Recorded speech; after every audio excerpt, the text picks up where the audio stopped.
Bueno, muchísimas gracias por venir, siempre nos pone re contentos poder hacer una actividad de este tipo, un sábado a la noche, en un lugar así, siempre nos reciben re bien en San Felipe y siempre nos pone contentos y nos sorprende que venga gente a charlar, a conversar un ratito, a escucharnos, así que está buenísimo.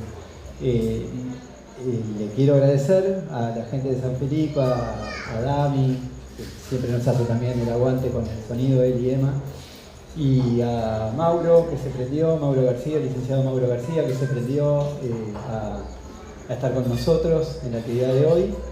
Y bueno, y Sofía Ríos Delgado, mi compañera, que vamos a abrir en esta conversación sobre el amor. Vamos a comenzar escuchándola con un poema para disparar, para disparar las sensaciones y la discusión, y después seguimos conversando.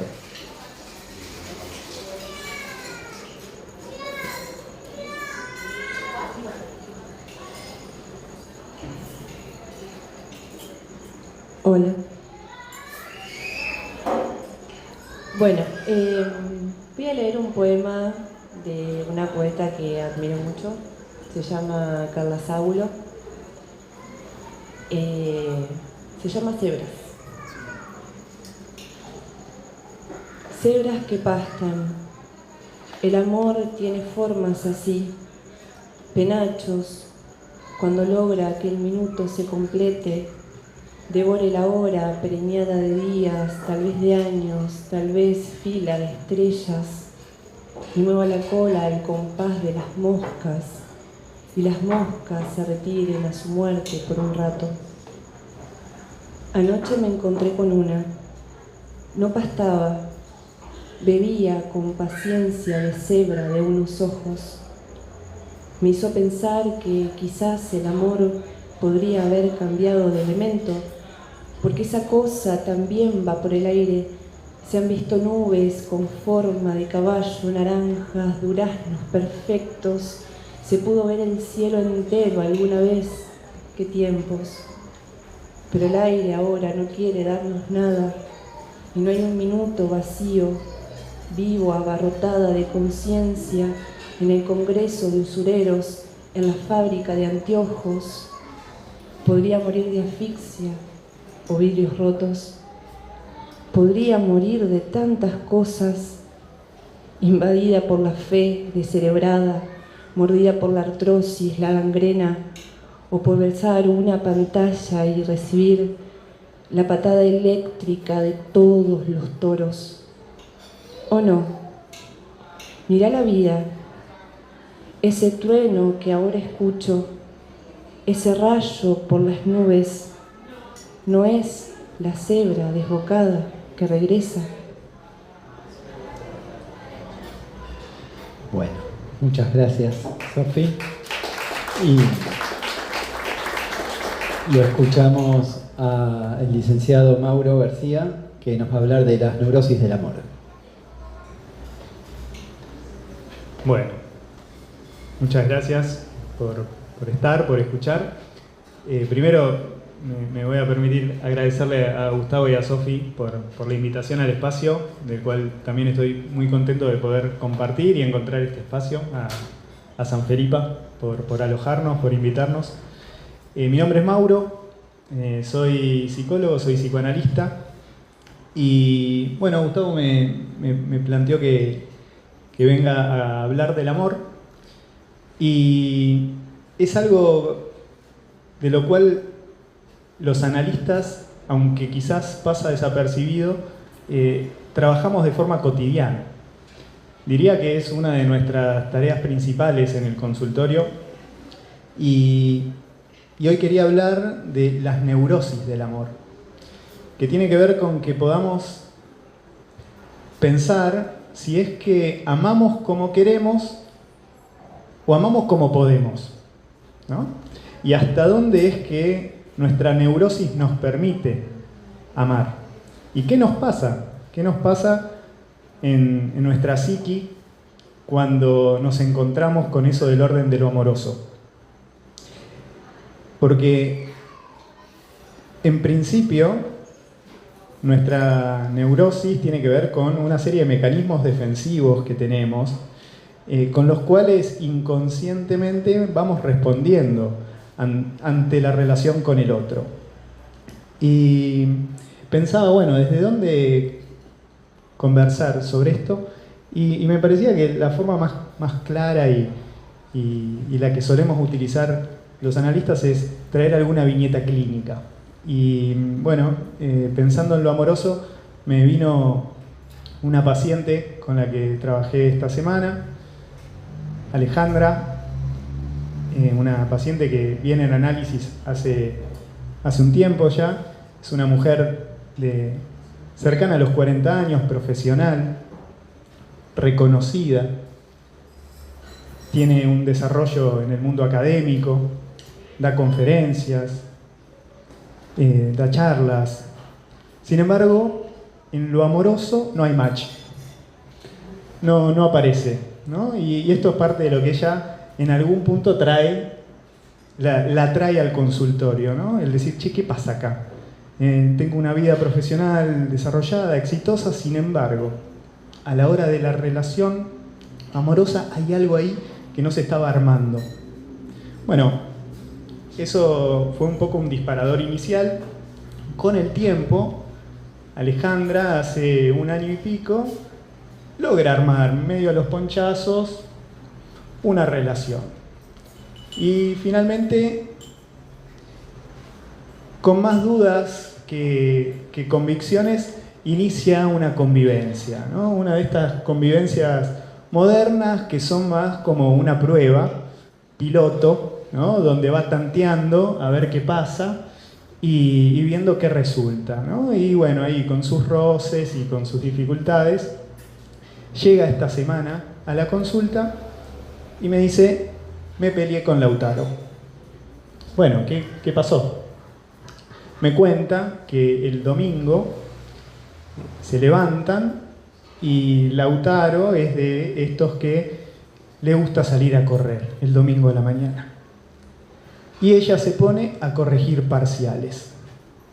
Él, antes de irse, le dice que cuando volviera iba a traer pastas y que ella lo esperara con el agua caliente.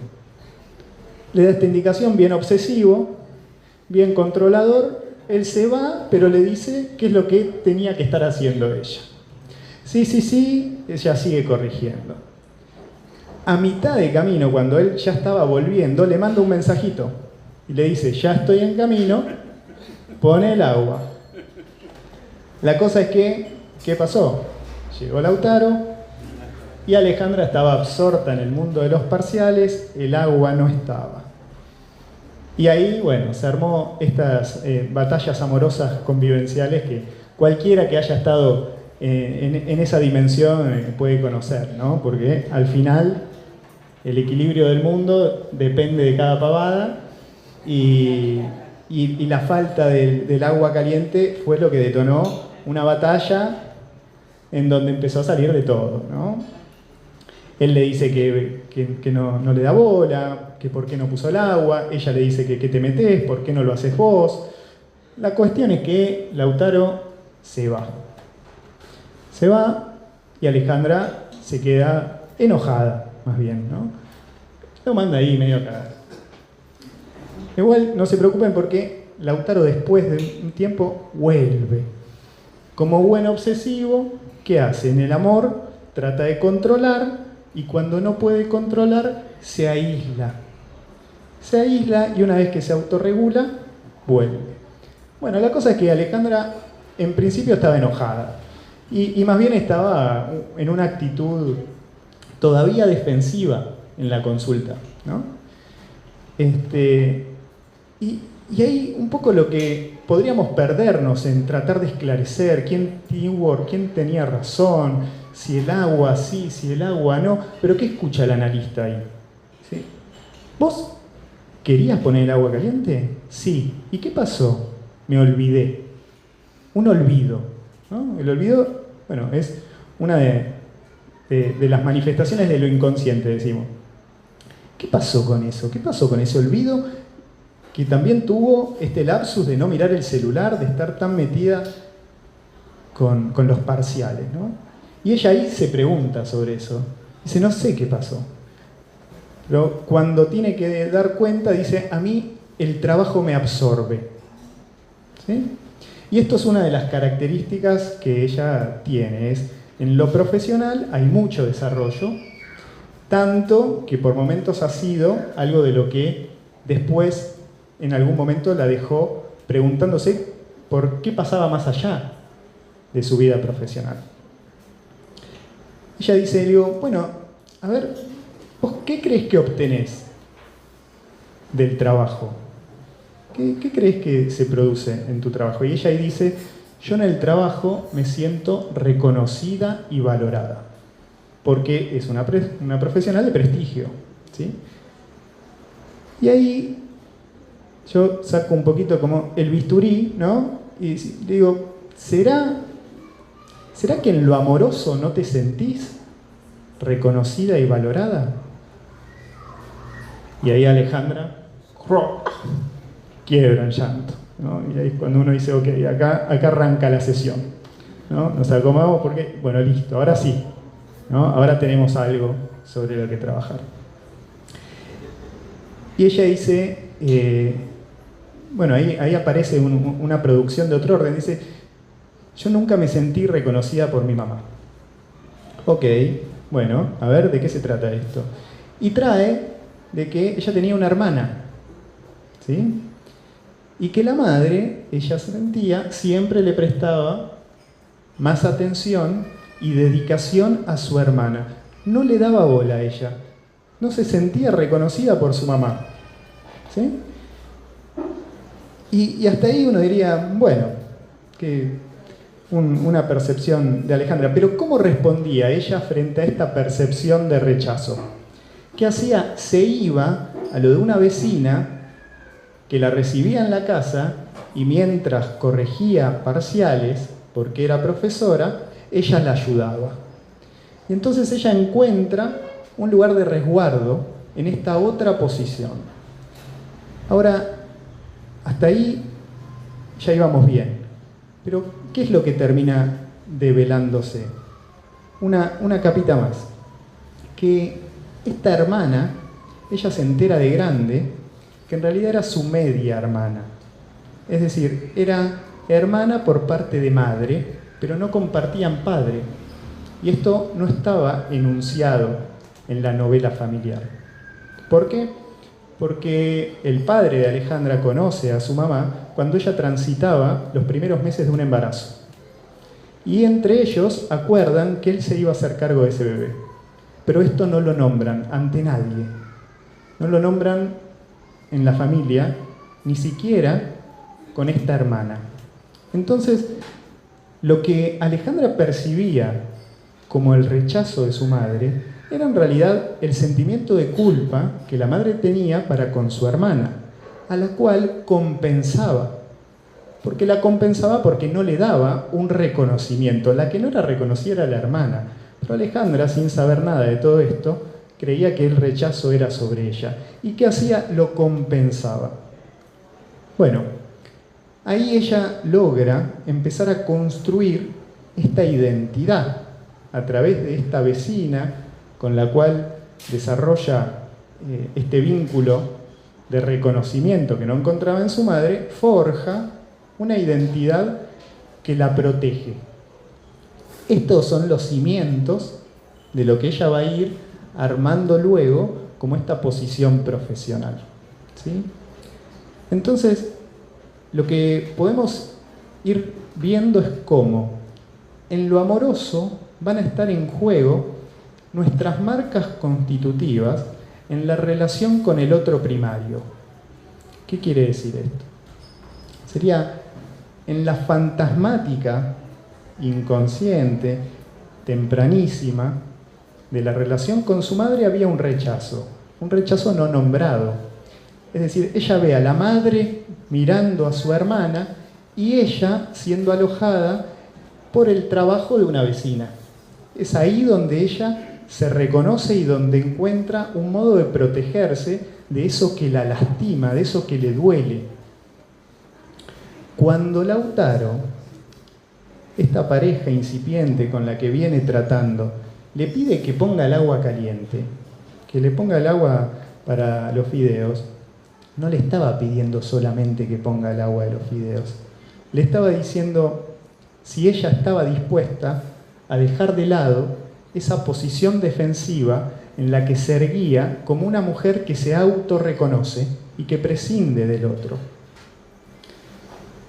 Freud va a decir que a la hora de hablar del amor, el que ama sufre y el que no ama se enferma. ¿Sí? ¿Qué quiere decir esto?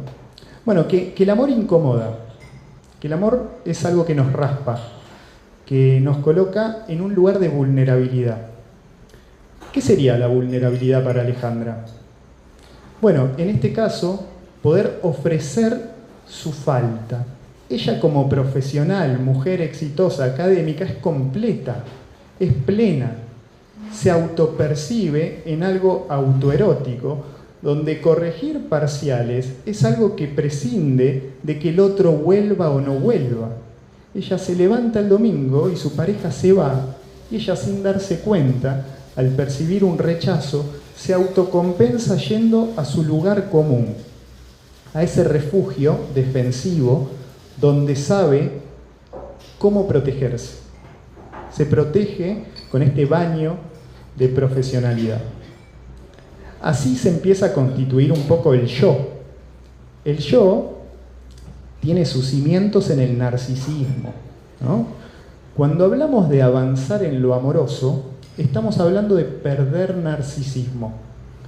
Quien se ofrece a amar tiene que estar dispuesto a perder.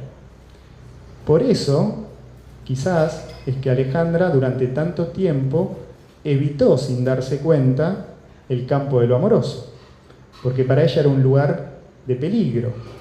¿Por qué? Porque ahí sí habitaba uno de sus miedos fundacionales, uno de sus dolores más grandes, una niña que cree que su madre la rechaza.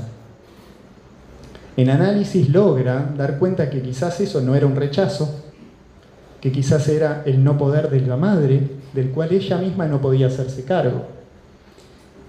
Y que entonces el poder poner en juego lo amoroso era poder perder un pedacito del yo. Cuando apostamos por lo amoroso, tenemos que hacerle lugar al otro en un lugar que nos insta a perder. ¿Sí? A perder algo de un goce autoerótico, un goce narcisista, esta posición en donde nos regulamos en esta construcción yoica. Lacan va a decir que el amor es dar lo que no se tiene. ¿Sí? Después le agrega a quien no es, pero eso ya sería como enredarnos un poquito. Amar es dar lo que no se tiene. ¿Sí? ¿Qué es lo que tiene que dar Alejandra acá? Porque ella, si no le va a dar su falta, ¿en dónde entra el otro? Entonces, ¿qué es? Una mujer completa, exitosa, que lo que le falta es el marido imaginario. Porque si no puede alojar esta mínima demanda de él, si no puede dejar de lado un ratito los parciales, entonces ¿cuál es el lugar? ¿No? Y por eso es que colapsa el vínculo en un punto, no porque sea un error o porque él solamente era un obsesivo demandante. También lo es, ¿no? Pero ella se encuentra ahí con un punto de interpelación. Logra entenderse en su historia y esto es gracias a lo amoroso. Entonces, cuando pensamos la neurosis del amor, es entender que el amor pone a trabajar la neurosis. Y nos vamos a defender indefectiblemente del amor. Es decir, vamos a querer el amor. ¿Sí? Queremos el amor. Pero después, el amor nos empieza a traer algo para lo cual quizás nos encontramos en resistencia. Ella quiere esta pareja, pero esta pareja a su vez la coloca en el mayor de sus desafíos, que es conmover esta posición. Y esto es parte de uno de los efectos del amor, que es que nos encontramos un poco con estos amores neuróticos, que son amores donde los mecanismos defensivos están filtrados, y se termina generando un amor de María La Paz, ¿no? ¿Qué es esto? Bueno, un paso para adelante, dos pasos para atrás, ¿no? Van así. ¿Por qué va así esta posición con lo amoroso? Porque es hasta donde puede, después ya le empieza a doler. Y donde duele nos defendemos, ¿sí? Y esto muchas veces queda invisibilizado, ¿no? Es decir, es muy fácil que ella se pierda en la injusticia del reclamo de él, en lo impertinente de su reacción, y es muy difícil que pueda advertir si no hay alguien ahí acompañando el despliegue de esa narrativa, que pueda encontrarse con cuáles son sus posiciones defensivas. A veces el amor entra en tensión con nuestra forma de defendernos de eso mismo que queremos. Entonces, me parecía interesante que podamos pensar cómo en el amor a veces nos encontramos haciendo síntoma en la relación, ¿no? En puntos que nos son inadvertidos y que justamente lo amoroso es lo que nos da la potencia de llegar hasta ahí, de estar dispuestos a revisar algo de eso.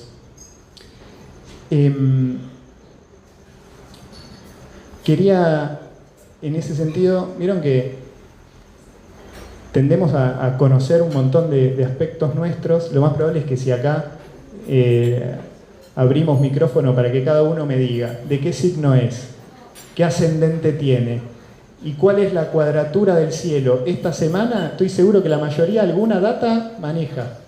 ¿Viste? Es decir, tenemos un montón de info de nosotros, de cuestiones que quizás no son muy lejanas, pero quizás no tenemos ni idea de cuáles son nuestros mecanismos defensivos, cuáles son nuestras propias tendencias frente a la cual vamos a reaccionar, a veces limitándonos en algo que es lo que más nos importa.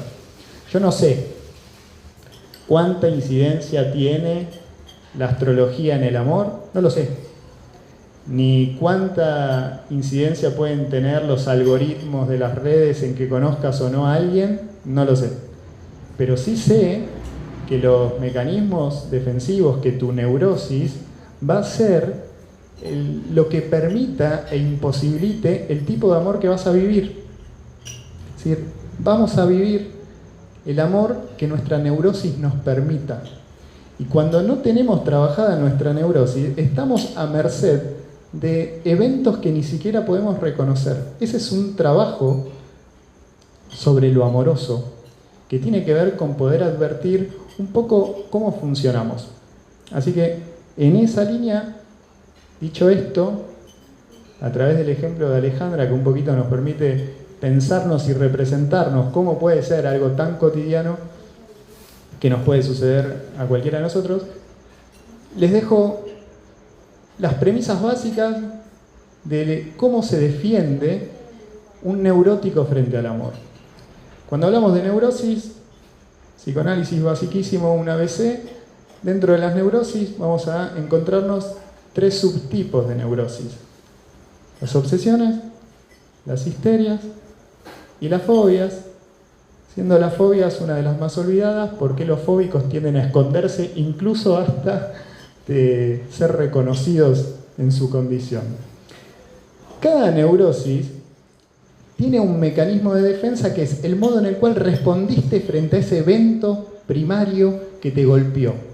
Es decir, todos, cada uno de nosotros los tenemos y están accesibles a saberlo. Tendrían que saberlo, así como saben su signo zodiacal, saber una data de sí mismos de, che, yo funciono así, porque el estar advertido de eso es lo que te va a hacer que no te pierdas en problemas infinitos con el otro, que van a generar justamente amores sintomáticos, que sintomatices en el amor. El obsesivo se defiende controlando. Lautaro, en su vínculo con Alejandra, intenta controlar. Por eso le dice, yo me voy a ir a tal hora, lo que tenés que hacer cuando no esté, le manda el mensajito. Cuando el obsesivo no puede controlar, se aísla. Se aísla es se retira, donde no tenga acceso al otro para autorregular. ¿Qué hace el histérico? ¿Qué le pasa? El histérico tiene miedo de la falta de reconocimiento, de que el otro no lo valide. Esto es lo que Alejandra nombra, la falta de reconocimiento de su madre, que la compensa en lo laboral. ¿Cuál es el mecanismo de defensa en una histeria básico, así, simple? La seducción, la búsqueda de conquista del otro, porque a través de eso, ¿qué logro? Bueno, que el otro me devuelva su interés. En el caso de Alejandra, puesto en el mundo académico. Ella es alguien a quien convocan a dar charlas, ¿no? Ella obtiene un brillo fálico, una posición de completud que tiene como retorno el interés del otro. En la histeria, la seducción. En la fobia, el fóbico se defiende evitando. ¿Sí? Yo tengo un amigo a quien quiero mucho que es muy fóbico. Y son de estos amigos que te cruzás y nos vemos mañana, dale, nos vemos mañana. ¿A dónde? En tal lugar. Y vos sabés que un rato antes te va a llegar el mensaje, amigo, no puedo. ¿Sí? Vos ya sabés que ¿no? Se baja, no llega. Pero no es lo mismo que el obsesivo que desaparece. El fóbico se queda a una distancia donde todavía está una distancia prudencial, ¿no? Tengo el recuerdo de un perrito que yo vivo en Camino de la Costa, que andaba ahí deambulando y el perro se quedaba a 30 metros. Pero cuando yo daba un paso para acercarme, él se alejaba un paso. Eso es un mecanismo fóbico. Evita. ¿Sí? En cualquiera de estas neurosis, cuando entremos en el terreno del amor, este mecanismo defensivo se va a ver hackeado. ¿Y qué va a pasar con el obsesivo cuando tenga que amar? Bueno, va a tener que dejar de controlar. ¿Y qué le va a pasar cuando tenga que dejar de controlar? Va a sufrir, ¿no? Por eso Freud dice que en el amor se sufre, pero si no se ama, se enferma. Alejandra estaba enferma de trabajo, es una workaholic, está inmersa completamente en el trabajo y no puede hacer otra cosa, porque si no, se encuentra en esta posición de desamparo.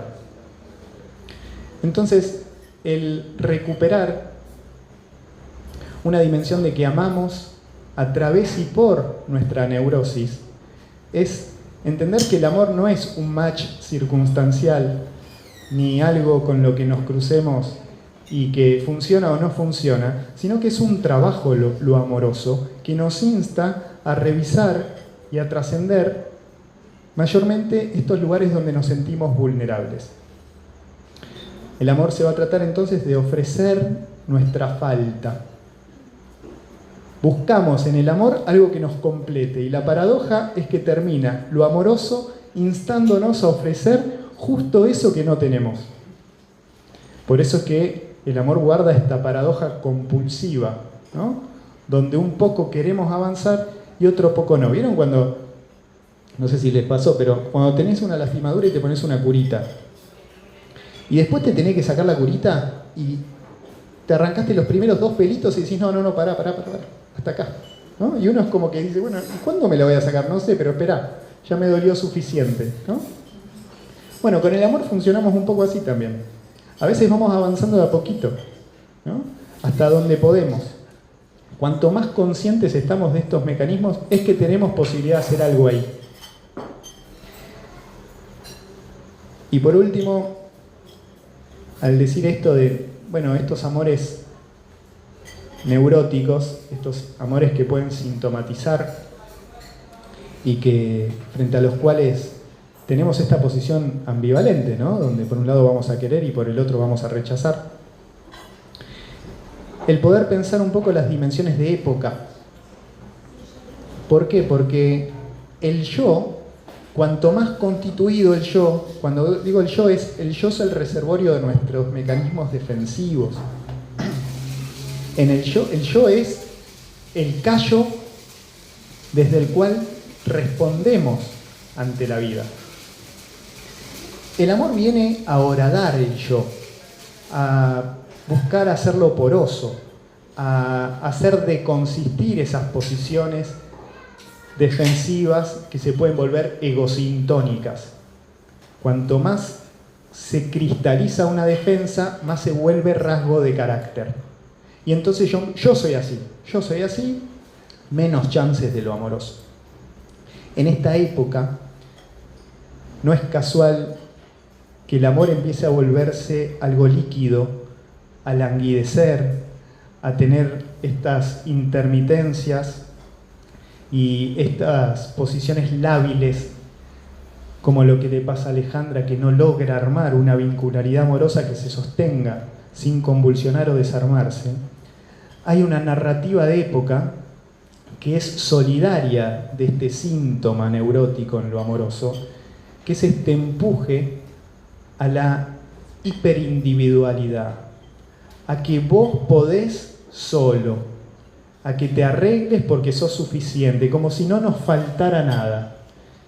Y si es posible, el encuentro con lo amoroso es solo ahí donde encontramos eso que nos falta y estamos dispuestos a ofrecerlo. Entonces, pensar también en cómo esta pretensión libertaria e individualista puede ser también algo que sin darnos cuenta nos esté degradando justo en ese lugar donde es posible el encuentro de lo amoroso. Entonces, frente a eso, el poner en valor que el amor puede doler, puede incomodar, puede suponer un trabajo a veces agotador, pero que sigue siendo la mejor apuesta frente a ese goce solitario y autoerótico, ¿sí? Así que, bueno, eso es todo.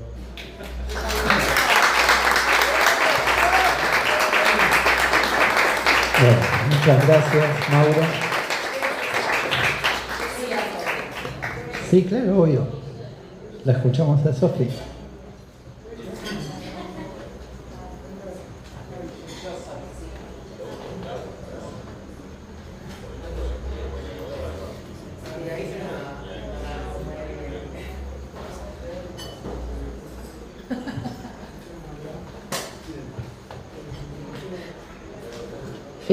Voy a leer un poema de Edna Milais, se llama Jacinto. Amo a un hombre que quiere más a un Jacinto de lo que nunca me querrá a mí. Cuando de noche salen los ratones, no puede dormir. Oye sus dientecitos hincados en los bulbos de sus jacintos. Pero lo que roe mi corazón no lo oye.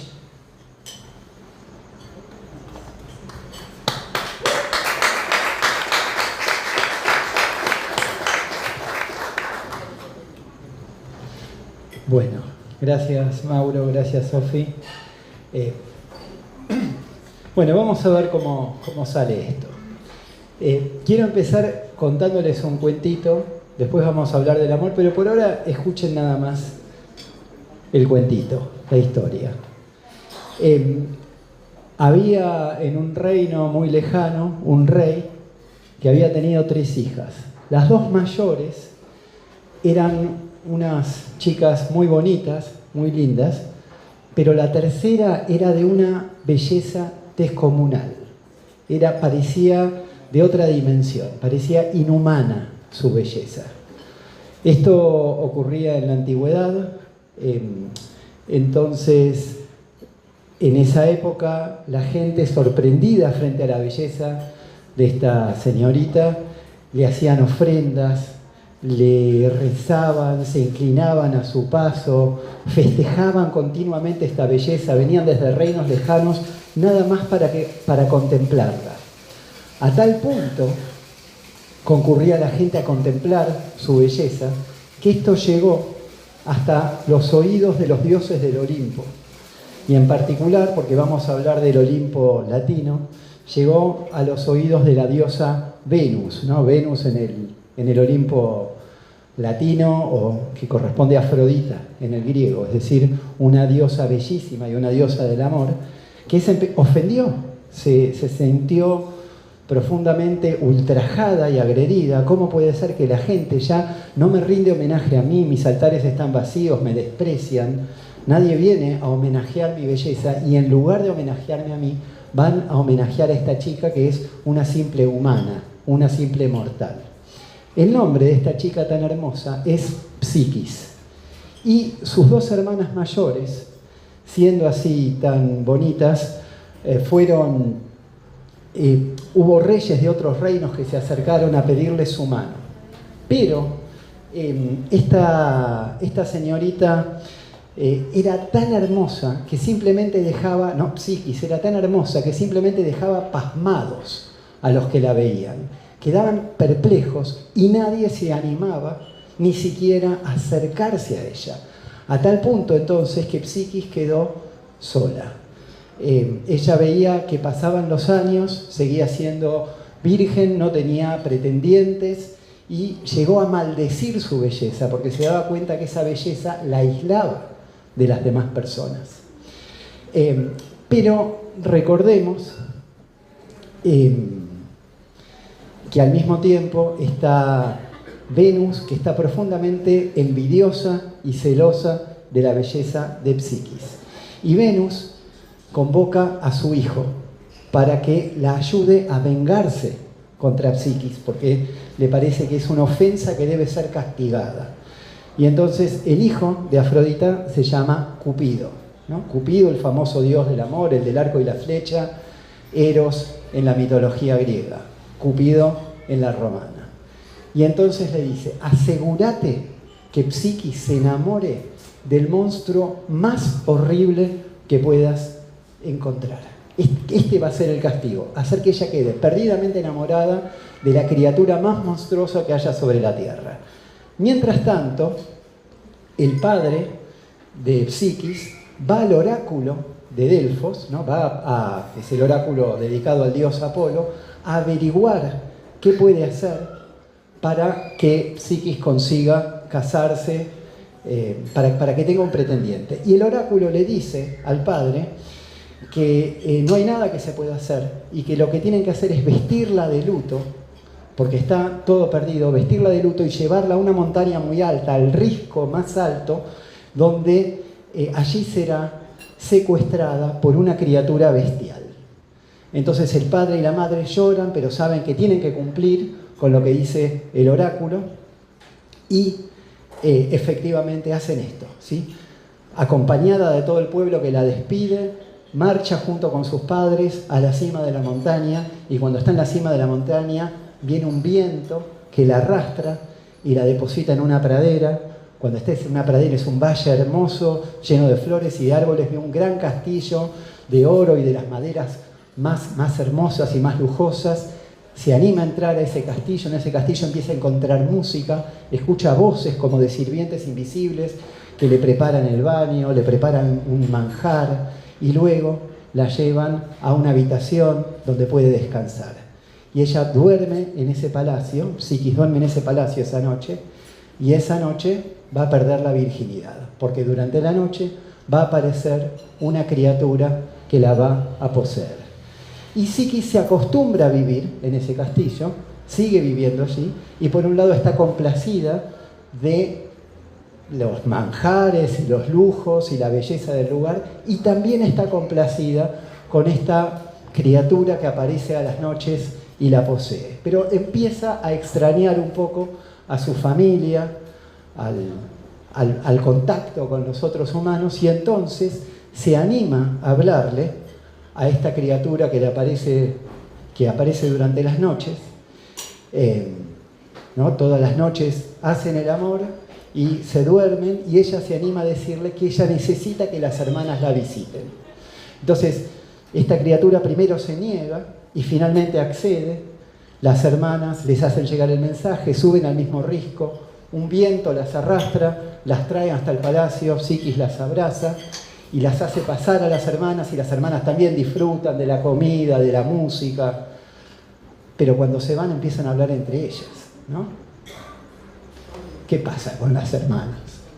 Che, esta Psiquis, ¿quién se cree que es? ¿Cómo va a tener semejante lujos? A nosotras que somos las mayores. Tengo por acá, porque me gustó mucho cuando ellas empiezan a hablar mal de sus maridos, ¿no? Que se han casado con reyes las chicas, pero ya cuando ven cómo vive Psiquis y los sirvientes invisibles y los baños y las comidas, ya no están tan contentas en la comparación, ¿no? Porque así funciona la envidia. Una dice: fui casada con un marido más viejo que mi padre y más calvo que una calabaza y más flaco que un niño, guardando de continuo la casa. Y la otra le dice: pues yo sufro a otro marido gotoso y aún encorvado, por lo cual nunca tengo placer con él, fregándole de continuo los dedos endurecidos como piedras, con medicinas hediondas, que yo estoy harta de tantos trabajos, bueno, etc. Entonces empieza a aparecer la envidia, y entonces estas hermanas empiezan a confabular y le empiezan a llenar la cabeza a Psiquis, ¿no? Empiezan a hacer otras visitas y le empiezan a decir: pero acordate del oráculo, ¿eh? Que decía que era como una serpiente ese monstruo, tendrías que saber con quién estás, es una criatura horrible. Ella en uno de los encuentros le confiesa que está embarazada y dice: claro, por eso el monstruo quiere que engordes, por eso te da esta comida, y además quiere que crezca un niño en tu vientre para después comérselos a los dos. Empieza a sembrar la desconfianza, hasta que la convencen de hacer lo siguiente, un plan que ella lleva a cabo, que es prender una lámpara de aceite y tener una daga, y animarse a poner la lámpara, prender la lámpara a la noche, porque la orden era que a la noche la casa tenía que estar oscura, y animarse a ver al hombre con el que duerme, o a la criatura con la que duerme todas las noches, ¿no? Entonces ella hace esto, prende la lámpara, toma la daga, la acerca a la cama después de que ya han estado juntos y ya se han quedado dormidos, la rutina de todas las noches, acerca la lámpara a la cama, ¿y a quién ve? ¿Ya se dieron cuenta a quién ve? A Cupido, ¿no? Cupido, que había sido mandado por la madre, por Venus, a hacer que se enamore de un monstruo. En realidad él la vio y él quedó totalmente enamorado, ¿no? Es como si su propia flecha le hubiera pegado a él, y él es el que la secuestró y el que la trajo al castillo. Y es la criatura más hermosa que uno se puede imaginar. Es descrita en el cuento ahí con su cuerpo perfecto y sus rizos rubios y su mirada. Bueno, y ella lo ve durmiendo ahí. Y tiembla conmovida de la belleza, y sin querer toca una flecha de Cupido y le sale sangre de un dedo, y tiembla con la lámpara y se le cae una gota de aceite sobre el hombro de Cupido. Y Cupido se despierta. Pero Cupido le había dicho, primero, que no se deje llevar por los chismes de las hermanas, y segundo, que había una regla, y es que ella nunca podía verlo, que su convivencia tenía que ser en la oscuridad.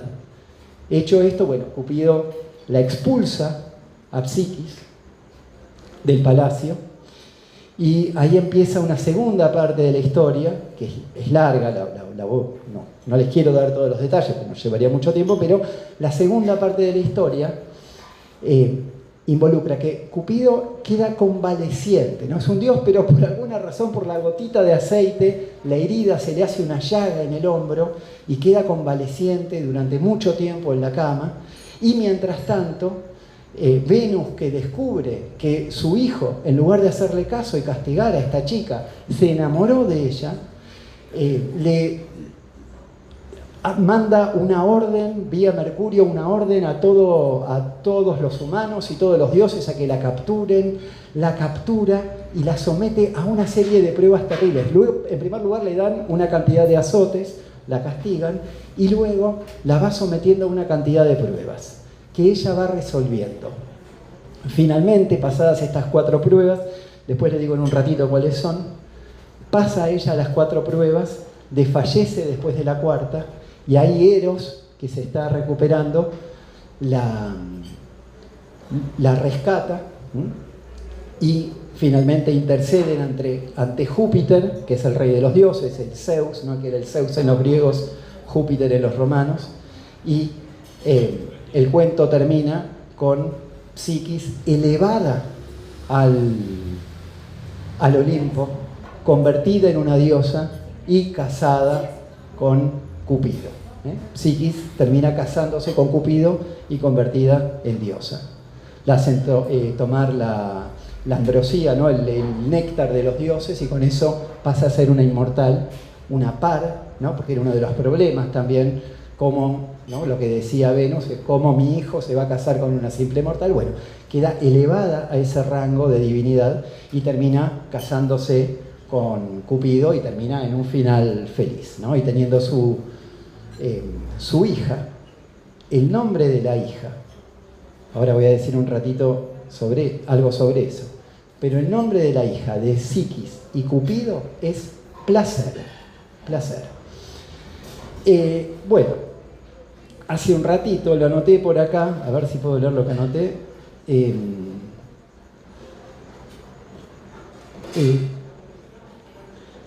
Algo que dijo Mauro, no lo voy a decir exactamente, pero esto es el encuentro entre Psiquis y Eros, ¿no? Porque la gente va al psicólogo o al psicoanalista, es la misma palabra, es psige en griego, psiquis en este cuento, es el alma, la subjetividad. Uno en teoría iría a un psicólogo a, entre comillas, curar un padecimiento del alma.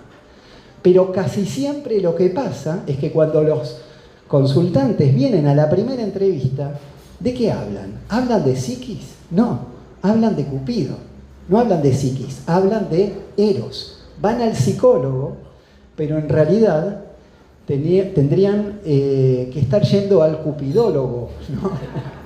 Porque casi siempre va a ser cuestiones como la que decía Mauro. No sé qué me pasa que no logro formar pareja, porque mi mamá quería más a mi hermanito que a mí, típico, clásico, ¿no? O porque mis amigos me excluyen. Es decir, Eros, el amor, por ahí no siempre en el sentido estricto freudiano de que siempre se trate de la sexualidad, pero algo de Eros, algo de la libido, algo del amor, siempre, en todas las consultas, o por lo menos en el 99,9% de los casos, siempre es acerca de Eros. Entonces, este es un cuento muy famoso. La historia que conté está en un libro de un autor romano que se llama Apuleyo, que es del siglo II antes de Cristo. Siglo II después de Cristo. O sea, acá tengo anotadas las fechas, nació en el año 124 y murió en el 170. O sea, mitad del siglo II después de Cristo vivió este señor Apuleyo, que escribió este libro. El libro se llama El asno de oro. A veces se lo conoce también con el nombre de Metamorfosis. Es el momento en el que se estaba inventando la novela. No existían novelas, ¿no? El género literario de la novela aparece acá con la novela latina o la novela romana. Algunos dicen que el Satiricón es el primer ejemplo de novela que hay en la historia, es una de las primeras novelas que se escriben.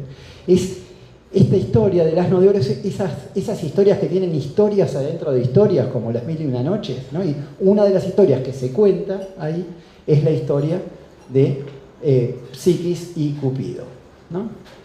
Entonces, yo no sé, hay algunos análisis por ahí, muchos análisis de la obra, hay algunos análisis de psicólogos, de psicoanalistas, pero a mí me parece que podría ser más famosa esta historia, porque tiene un simbolismo tremendo, ¿no? O sea, que Eros sea la parte divina en nosotros, que Cupido sea la parte divina.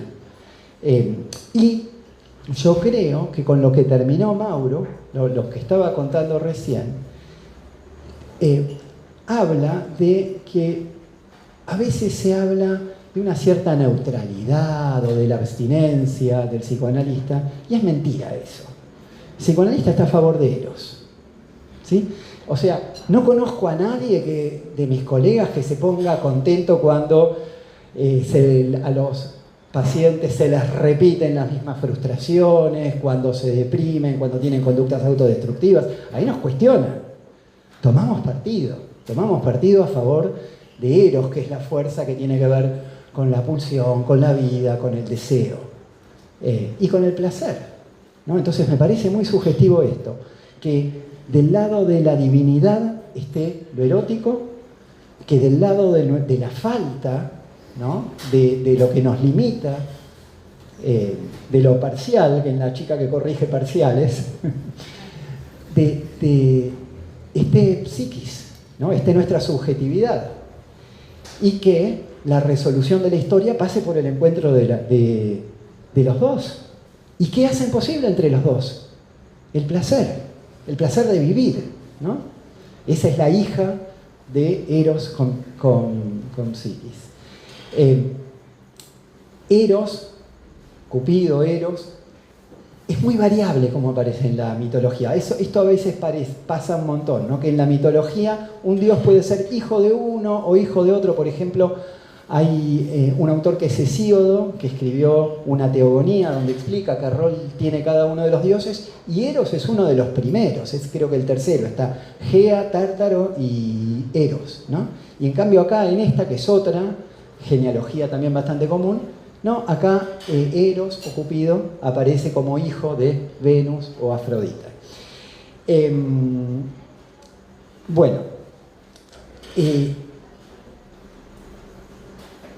Bien. Quiero decirles algo sobre las tareas que va resolviendo esta chica. Cuando Venus le plantea a Psiquis que tiene que hacer una serie de trabajos, que es algo típico de la mitología, ¿no? Como, ¿cuántas eran? 7 los trabajos de Hércules. Bueno, los trabajos de Hércules, hay un montón de mitos que tienen esto, que hay que pasar un montón de pruebas, ¿sí? Pero estas pruebas son muy interesantes, porque la primera prueba que le pone Venus a Psiquis le da una montaña así de semillas y se la mezcla toda, ¿no? Y hay cebada, trigo, mijo, lentejas, y le dice, cuando yo vuelva ahora, en un par de horas, tienen que estar todas separadas las semillas. Y ella mira la montaña y dice, no, ni en pedo, no puedo hacer nada acá. Imposible resolver esto. Y se queda así, paralizada, y del campo vienen todas las hormigas a ayudarla. Salen de la tierra las hormigas, millones de hormigas, entran a la casa donde está y separan las semillas, ¿no? Y entonces, bueno, alguna interpretación por ahí psicoanalítica es como si lo que viéramos en los trabajos de Psiquis es un análisis. Son los pasos que uno va realizando en un análisis. Entonces, lo primero que hay que hacer es ordenar un poco. También en el ejemplo de Mauro, ¿no? Bueno, a ver, esto es del orden de lo laboral, acá te pasa esto en la pareja, el reconocimiento, cómo se te juega acá, estamos separando las semillas, el mijo para acá, ¿no? La cebada para el otro lado, es un trabajo sobre lo interior, y uno podría pensar incluso a las hormigas hasta como el trabajo inconsciente, ¿no? Vienen de la tierra, vienen desde abajo estos bichitos, cuando incluso uno no tiene voluntad, no tiene energía, este trabajo que viene de lo subterráneo no se detiene. La segunda prueba que le ponen a Psiquis es la de buscar el vellocino de oro, ¿no? Hay un prado donde hay unas ovejas que son medio salvajes y hay que entrar y traerle a Venus un pedazo de pelo dorado de las ovejas, porque las ovejas dan pelos de oro. Y entonces, en lugar de meterse, como lo haría Hércules, a luchar contra las ovejas y arrancarle los pelos, ella espera el momento en que ya hayan comido, que se hayan calmado, entonces encuentra un bosque por donde pasan y calcula, cuando pasen por acá, algún pelo les tiene que quedar como enganchado en el bosque. Lo resuelve por una especie de astucia y les diría como de una intuición muy femenina, no luchando a lo bestia en estilo viril. La tercera tarea es obtener agua del río Estigia, que es un río que está arriba de una montaña, imposible de escalar, custodiado por dragones. Ella piensa, subo un poquito y me tiro y me mato, de verdad dice eso, me suicido porque es imposible de hacer esto, y en ese momento recibe la ayuda de un águila y el águila le va a hacer el favor porque el águila le debe un favor a Júpiter, que es el padre de Cupido, ¿no? Venus es la madre, Júpiter es el padre. Entonces, como el águila piensa que Cupido está sufriendo por el amor de Psiquis, ayuda a Psiquis a resolver esta tarea. Entonces, de nuevo, no es como pensar en fuerzas que nos trascienden, fuerzas familiares, historias más amplias en las que estamos incluidos, que nos ayuden a resolver la tarea. Y la cuarta prueba que le pone es la más difícil de todas, que es descender al infierno, descender al inframundo, para obtener una caja que tenga un poquito de la belleza de Perséfone, para llevársela a Venus, que siente que se está volviendo vieja y que está perdiendo su belleza. Entonces Venus le pide esta misión. Es una misión complicadísima, llena de pruebas y de obstáculos, pero una interpretación posible es, bueno, este es el tipo de transformación que requiere también un proceso psicológico profundo, que es bajar al infierno y volver, es morir y volver a nacer. Es una transformación radical. Bueno, marco nada más un par de temas más. Uno es que es un relato también bastante rescatado por el feminismo, porque las resuelve ella, las pruebas, ¿no? Las resuelve Psiquis. No hay un agente masculino de la mano acompañándola en ese recorrido. Con los recursos de ella que las resuelve, salvo que en la última prueba, fíjense lo que pasa. Cuando ella puede superar los obstáculos más complicados, llegar hasta el inframundo, explicarle a Perséfone, rescatar esa caja que Perséfone le da y volver a llevársela a Venus, ¿saben lo que piensa? Dice, después de que hizo las 4 pruebas y sabe que es la última prueba, dice esto: no puedo ser tan boluda de que después de que esta mina me mandó a hacer todas estas misiones, yo le voy a ir a dar la belleza de Perséfone a ella, en lugar de quedármela para mí. Y ahí no se aguanta y abre ella la cajita, de la cual en realidad, en lugar de salir la belleza de Perséfone, sale como un vapor que la adormece, la deja media muerta ahí, y ahí es cuando interviene Eros a rescatarla, pero ella ya había cumplido las 4 pruebas por sí misma. Entonces hay mucha simbología, no podemos profundizar, pero hay mucha simbología en relación a la subjetividad femenina, al proceso de transformación, al proceso que se puede hacer en un análisis. Y el otro tema que está dando vueltas por ahí, que es un tema enorme, pero también lo dejo marcado porque está en el relato, tiene mucho que ver con el amor, es el tema de la envidia. Está todo el tiempo. Venus la envidia a Psiquis por su belleza, ¿sí? Las hermanas de Psiquis la envidian tanto, y me olvidé de contar una cosa importante del cuento. cuando Psiquis se da cuenta, cuando una vez que ya es aceptada por Eros, y se da cuenta que las hermanas la traicionaron, que las hermanas la incitaron a prender esa lámpara y espiarlo a Eros porque ellas estaban celosas. ¿Saben lo que les dice ella a las hermanas?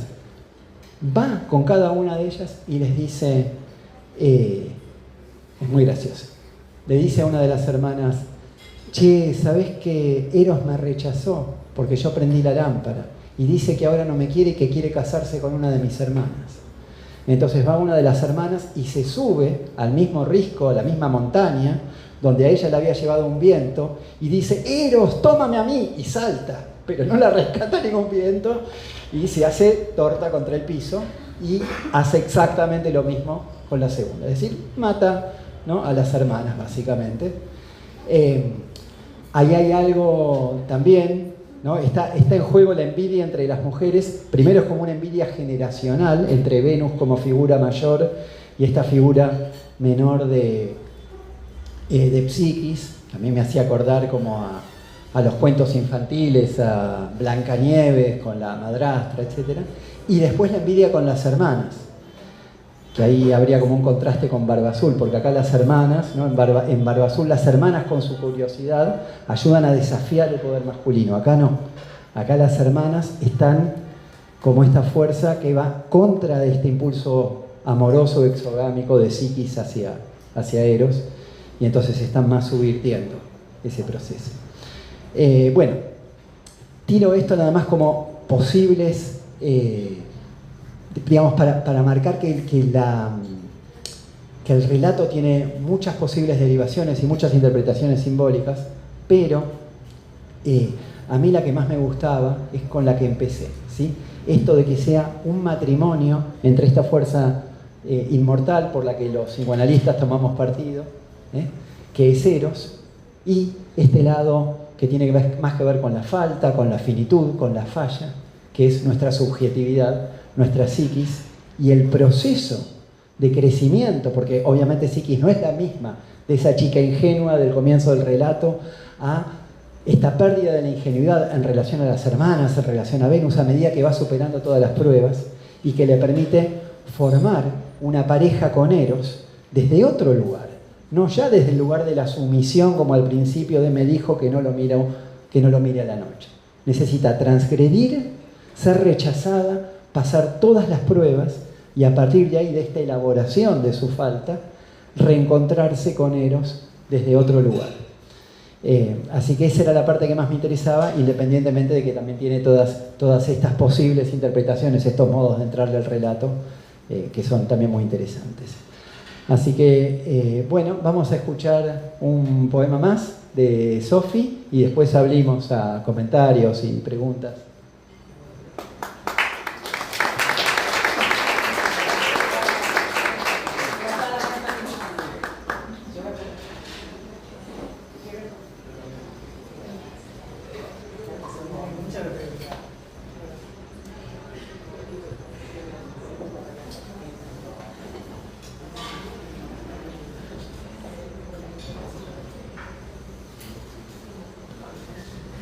Hitler invadió Polonia, una canción de amor. Hitler invadió Polonia con aviones, soldados y tanques, y yo no me animo a llamar a tu fijo desde mi celular. Hitler invadió Polonia sin preocuparse de lo que opinara el mundo, ya que tenía el poder suficiente para matar a quien no estuviera de acuerdo. Y yo no me decido a mandarte un mail porque sé que te dan impresión esas cosas. Hitler invadió Polonia en el invierno de 1939 y yo no te visito porque en tu casa hace frío. Voy a esperar hasta la primavera y entonces pensaré mejor qué hacer. No quiero resultarte demandante, no debo permitirme traspasar tus fronteras. Hitler invadió Polonia, masacrándolo todo a su paso. Y yo no te busco en Facebook, no te busco en Skype, no logro marcar tu número, no logro decidirme. Es un sábado a la noche y te extraño. Confío en mis poderes extrasensoriales y te envío señales telepáticas que mágicamente harán que pienses en mí. Beatriz Vignoli.